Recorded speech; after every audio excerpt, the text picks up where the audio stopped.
Hi, everyone. I'm Jared Hill. We are breaking away momentarily from our affiliate coverage of this shooting in Maine. Right now, we want to bring in former FBI Special Agent Katherine Schweit, who's on the phone right now. Katherine, can you talk to me here about this? Where would we be in this investigation? We know at this point at least 16 people have been killed, according to our sources. Multiple others have been injured. Where is this now?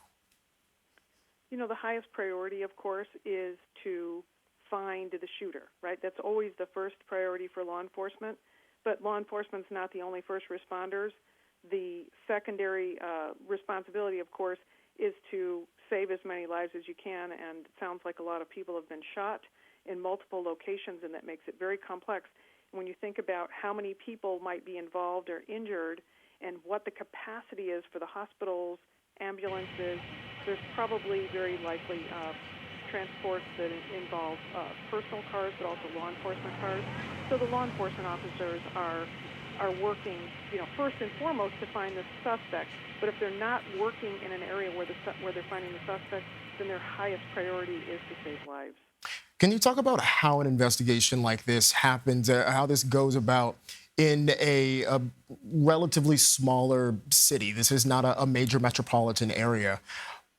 Are they accustomed to dealing with something like this, and does that pose challenges of its own? I think it does if you compare it to, say, someplace like Los Angeles or Washington, D.C., Chicago, or New York. But I think the majority of cities that we have in the country are in kind of smaller communities, and there's a tremendous level of mutual aid that goes on. State police come in, county sheriff's offices and their deputies come in. Anybody who's working, the FBI, anybody who's working in the area responds in the same way. The local jurisdiction, if it's in this town or that town, that particular local jurisdiction, police department or sheriff's office has the priority jurisdiction ownership of it, and they'll coordinate that. But I think we all kind of operate on the same kind of incident command, so we all know how to move into an area, have somebody take command and control, and then parcel out responsibilities to the other officers and agencies who come in. And it isn't a question of, this person's the chief or this one outranks that person. It's who's there, who's on the ground, and who can be responsible for a particular activity, for instance, clearing a building or collecting evidence or interviewing witnesses or making sure transports are done.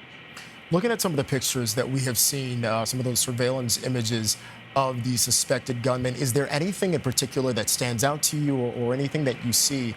From what we can tell, there appears to be a long gun, but anything that you're really zeroing in on here? Yeah, I think the subject is carrying what it looks like very likely a semi-automatic rifle, although I've only seen a couple of quick images, as probably most of our viewers have. It has scope on it. It's something that clearly he's comfortable with, the way he's carrying it, and that kind of weapon allows for discharge of a huge number of rounds per second. You can issue a bunch of rounds very fast with clips that might have magazines that might have 25 rounds in them or 50 rounds in them. But he clearly was carrying a lot of ammunition with him, and that means a lot of preparation. It's not so much owning a gun or having a gun, right? There are lots of people, more guns in the United States than people, right? So there's lots of weapons, lots of firearms in the United States, but there aren't as many people who are used to carrying those around, having that volume of ammunition, and carrying it with them and using it. So I think, to me, that's particularly striking. And for the investigators right now, the challenge is that they're always going to be behind, right? And they're behind looking for somebody in the dark. That is a very difficult thing to do. Is it curious to you that this happened at the time that it did? This was sort of after dark. It was evening time. Does that say anything to you, potentially? Not particularly. I mean, I've studied hundreds of these incidents and been at a lot of them in response as part of my job for the FBI and running their program.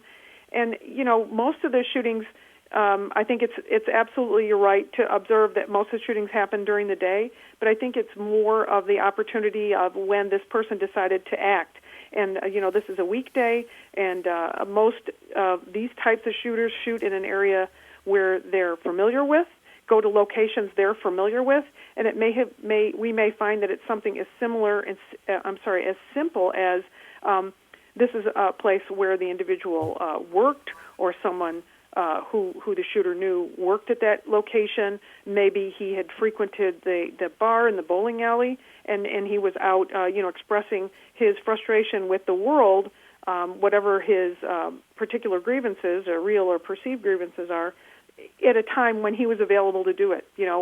Whether it was his, he wasn't working, or something triggered it, like some reaction that he had with regard to a person he was interacting with. Two of the things members or friends. Sorry to cut you off there. Two of the things I noticed that you mentioned were the scope on this weapon, as well as you said that it seems as though he had a large amount of ammo. Talk to me about the scope. Why would that potentially be an important factor in this investigation? I think a scope goes to his mental state. I mean, that's maybe a little dramatic to say, but, in general, scope is put onto a weapon and it's used for hunting. And from a mindset standpoint, perhaps he was thinking he needed to hunt, right? If you're walking into a bowling alley and shooting people who are 15 or 20 feet away from you, very rarely do we see somebody who has a weapon that has a scope on it, unless it was simply the serendipity of the fact that he had the scope mounted all the time on the weapon, and he chose to pick that up. But it's likely that this is not the first weapon he's ever owned, and he chose that weapon because he thought he could be more precise with it. Gotcha. And Katherine, just one more question before we let you go. Where does an investigation like this go now? Yeah, I think it's in layers. Any investigation like this, in particular, this is such a horrible situation.